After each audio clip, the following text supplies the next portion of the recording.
अगर एक बच्चा ए सेक्शन में पढ़ रहा है तो बाकी बच्चों को ए सेक्शन वाले टीचर्स क्यों नहीं मिल रहे हैं, मुझे ये बताओ। सिर्फ इसलिए कि उसके मार्क्स अच्छे नहीं आ रहे? तो अगर मार्क्स अच्छे नहीं आ रहे हैं, आप उसको बेस्ट टीचर नहीं दे रहे, तो फिर पैसे इतने क्यों ले रहे हो?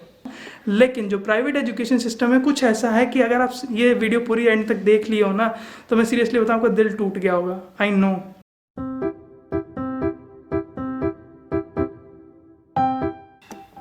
व्हाट इज़ अप गाइस, कैसे हैं आप सब लोग? आई होप आप सब लोग अपने घर में होंगे, सेफ होंगे, सुरक्षित होंगे।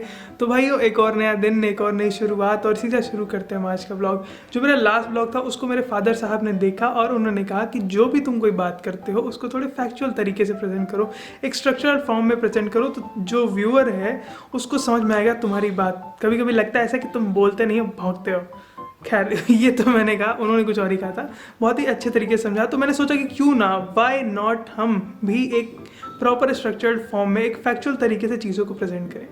तो भैया आज का जो टॉपिक है वो है हमारा प्राइवेट एजुकेशन सिस्टम। एक एजुकेशन सिस्टम होता है जो कि गवर्नमेंट के थ्रू चलाया जाता है, जो हमारे इंडिया का एजुकेशन सिस्टम है, जिसमें हम पले बड़े हैं। और एक जो होता है वो होता है private education system. Private education वो होता है जिसमें हम पैसा बहुत ज़्यादा देते हैं लेकिन रिटर्न की गारंटी नहीं होती। कहने का तात्पर्य ये है कि हमारे देश में गेस करो कितने स्कूल होंगे? लगभग 15 लाख स्कूल हैं। हमारे यूपी में केवल 1.5 लाख स्कूल्स हैं गवर्नमेंट के, तो प्राइवेट के इमेजिन कर सकते हो। खैर, हम आज स्कूल के आंकड़ों, कितने स्कूल हैं, उस पर बात नहीं करेंगे। हमारे स्कूलों, प्राइवेट स्कूलों में कैसी एजुकेशन मिलती है, हम उसकी बात करेंगे। हम यहाँ पे गवर्नमेंट स्कूलों की बात नहीं कर रहे हैं, हम सिर्फ प्राइवेट स्कूलों की बात कर रहे हैं। तो भैया देखो, गवर्नमेंट और प्राइवेट, गवर्नमेंट का तो छोड़ ही देते हैं, जैसा कि मैंने कहा। प्राइवेट में हम आते हैं तो प्राइवेट एजुकेशन सिस्टम क्या है, is equal to a business. Business क्या होता है भैया कि हम जब उसमें इन्वेस्ट करते हैं और हम रेवेन्यू जनरेट करते हैं और प्रॉफिट गेन करते हैं। बिजनेस इसीलिए होता है ताकि वो प्रॉफिट कमा सकें, ठीक है। तो प्राइवेट एजुकेशन सिस्टम कोई ऐसा तो है नहीं कि भगवान जी बाबा जी बैठे हुए हैं ऐसे कि आओ वत्स, आओ प्रसाद लो और निकल जाओ, ऐसा तो नहीं होता। उसमें कितने सारे लोग होते हैं काम करने के लिए, सबको सैलरी देनी होती है। मैं मानता हूँ, ठीक है, अच्छी बात है। लेकिन जब आप स्टूडेंट से फीस ले रहे हो, एक अच्छी खासी फीस ले रहे हो, हमारे यहाँ, मैं सिर्फ यूपी की बात करूँ और यूपी में भी स्पेसिफिकली अगर मैं लखनऊ की बात करूँ, लखनऊ को भी छोड़ दो, मैं किसी भी स्कूल, किसी भी प्राइवेट स्कूल की बात करूँ, जिस स्कूल में मैं पढ़ा हूँ, उन स्कूलों की जो फीस होती है, ऐसा लगता है फीस नहीं दे रहे हैं, हीरा मोती दे रहे हैं पढ़ाने के लिए, लेकिन पढ़ाते कुछ नहीं है। और उसमें दिक्कत सबसे बड़ी बात ये होती है कि जो आप बोर्ड देखते हैं बड़े बड़े बाहर, जिसमें से 92%, 93%, 90%, 99.99% मार्क्स कैसे किसी के आ सकते हैं? गेस करो। आ सकते हैं, आते भी हैं, लेकिन ज़रा सोचो कैसे आते होंगे। और ये बहुत ज़रूरी है सोचना कि उसमें से कितने ऐसे बच्चे हैं जिनके मार्क्स ही नहीं आते, कितने ऐसे बच्चे हैं जो कि फेल हो जाते हैं और कितने ऐसे बच्चे हैं जो कि एवरेज आते हैं। क्या जिन बच्चों के मार्क्स आते हैं, टॉपर्स जो बनते हैं, क्या उसमें स्कूल का रोल होता है? हाँ, होता है।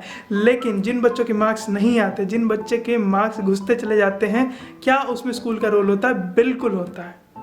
अगर इसमें रोल होता है तो इसमें भी रोल होता है, क्योंकि जो ए क्लास का बच्चा है उसको ए क्लास का टीचर मिलेगा, और जो 10वीं या फिर मान लो CDEFGHIJK क्लास का बच्चा है उसको थर्ड से भी थर्ड क्लास का टीचर मिलेगा। जो एक सेक्शन में पढ़ने वाले बच्चे होंगे उनको मिलेंगे HOD लेवल के टीचर्स, एक नंबर के, ऐसा लगेगा टीचर नहीं भगवान उतर के पढ़ा रहे हैं। और जो E क्लास में होंगे, I क्लास में होंगे, उन बच्चों को ऐसे टीचर मिलते हैं भाई कि टीचर कम, ऐसा लगता है भालू उठा के जंगल से सामने ला के रख दिया हो, ऐसी वाली फीलिंग आती है। तो ज़रा गेस करिए कि बच्चों का रिजल्ट कैसे आएगा। कभी आप देखो भैया, पहली बात तो अगर आप पेरेंट हो तो आप प्लीज़ बात को ध्यान से सुनें कि अगर आप प्राइवेट स्कूल में पैसा लगाते हैं और आपके बच्चे के मार्क्स नहीं आते हैं, तो ऐसा नहीं कि आपका बच्चा मेहनत नहीं करता, मक्कारी करता, ऐसा है कि आपके बच्चे को सही तरीके से एजुकेशन नहीं दी जा रही है।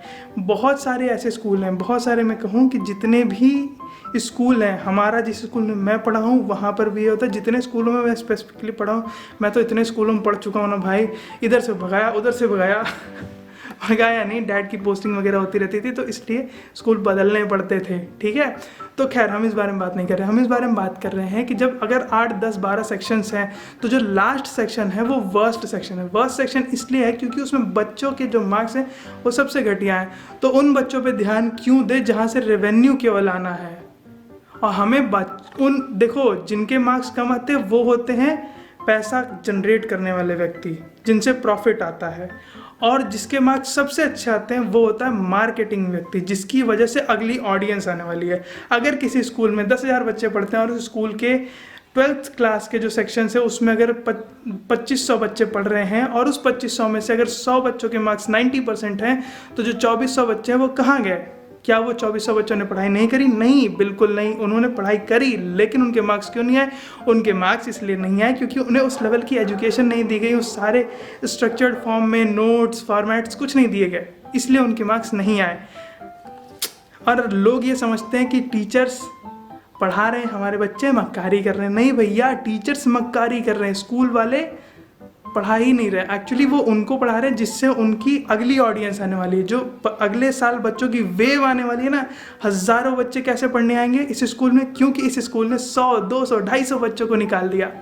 लेकिन लेकिन लेकिन जरा पेरेंट्स गौर से सुनो कि जिन बच्चों के मार्क्स नहीं आए वो इसलिए नहीं आए कि उन्होंने पढ़ाई नहीं की। नहीं भैया, उन्होंने पढ़ा, लेकिन उस लेवल का उन्हें नहीं पढ़ाया गया।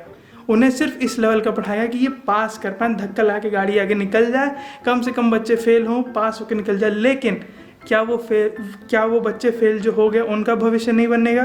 क्या जो बच्चे जस्ट पास होकर आगे निकले हैं क्या उनका भविष्य बनेगा? इस पे सोचना बहुत ज़रूरी है आपको। आप एक पेरेंट हैं, आप ज़रा सोच के देखिए कि आपका बच्चा जब फेल हो जाता है, जब उसके मार्क्स नहीं आते, तो इसमें किसकी गलती है?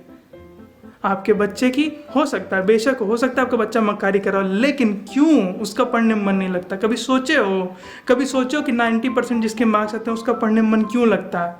क्या टीचर का रोल है? नहीं, उसका रोल है। उसके मार्क्स इसलिए आते हैं क्योंकि उसने पढ़ा है, टीचर ने कुछ नहीं पढ़ाया। क्योंकि अगर टीचर अच्छे होते, स्कूल अच्छे होते, उसमें अगर 2500 बच्चों ने 12th का एग्जाम दिया तो 2500 के 2500 बच्चे 90% मार्क्स लाते। एक भी ऐसा बच्चा नहीं होता जिसके 90% मार्क्स नहीं आते। तो प्लीज़ इस बात को अपने दिमाग से निकाल दो मेरे भाई, मेरे पेरेंट्स की, मेरे नहीं, जो बच्चे लटक रहे हैं, जो बच्चे परेशान हैं, हताश हैं, निराश हैं, उनके पेरेंट्स जो कि अल्ट्रा लेवल पे हताश, निराश, परेशान हैं, वो लोग ये सोचें कि अगर आपके बच्चे के मार्क्स कम आ रहे हैं तो क्या कमी है? आपने पूरे पैसे दिए, फिर आपको ऐसा 3rd क्लास ट्रीटमेंट क्यों मिल रहा है? अगर एक बच्चा ए सेक्शन में पढ़ रहा है तो बाकी बच्चों को ए सेक्शन वाले टीचर्स क्यों नहीं मिल रहे हैं? मुझे ये बताओ। सिर्फ इसलिए कि उसके मार्क्स अच्छे नहीं आ रहे? तो अगर मार्क्स अच्छे नहीं आ रहे हैं, आप उसको बेस्ट टीचर नहीं दे रहे, तो फिर पैसे इतने क्यों ले रहे हो? सीधी सी बात है। और जो कोचिंग की तो बात छोड़ो, कोचिंग का तो अगले उसमें कवर करेंगे। मैं बता रहा हूँ कोचिंग वालों की तो मैं क्या बताऊँ। लेकिन जो प्राइवेट एजुकेशन सिस्टम है कुछ ऐसा है कि अगर आप ये वीडियो पूरी एंड तक देख लिए हो ना, तो मैं सीरियसली बताऊँ, आपका दिल टूट गया होगा। आई नो, मैं उसी चीज़ से गुजरा हुआ हूँ। मेरा सेक्शन बहुत ख़राब था।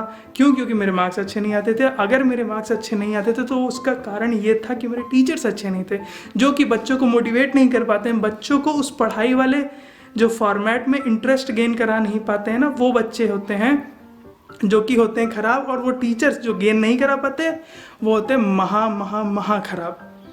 इसीलिए बच्चों के मार्क्स अच्छे नहीं आते, क्योंकि टीचर्स पढ़ाने वाले अच्छे नहीं हैं। अब हर बच्चे को गुरु द्रोणाचार्य तो मिलने से रहे होंगे, कोई सड़े गले कहीं से खुच्चे से उठा के पटक दिए। सबसे सस्ती सैलरी किसको दे करके वो खींच लाओ, ए सेक्शन वाले को HOD मिलेगा, बेस्ट से बेस्ट टीचर। और जो 3rd क्लास सेक्शन होगा उसको मिलेगा सबसे घटिया रद्दी टीचर, जिसके पास सैलरी होगी 10,000 रुपये की। और जो ए सेक्शन का टीचर होगा उसको सैलरी होगी 1.5 लाख रुपये, 2 लाख रुपये। क्यों? क्योंकि ये वो टीचर्स हैं जो कि हमारी मार्केटिंग कराएंगे, बढ़िया मार्क्स लेके आएंगे और हमारे बच्चे अगले साल ढेर सारा पैसा लेके आएंगे।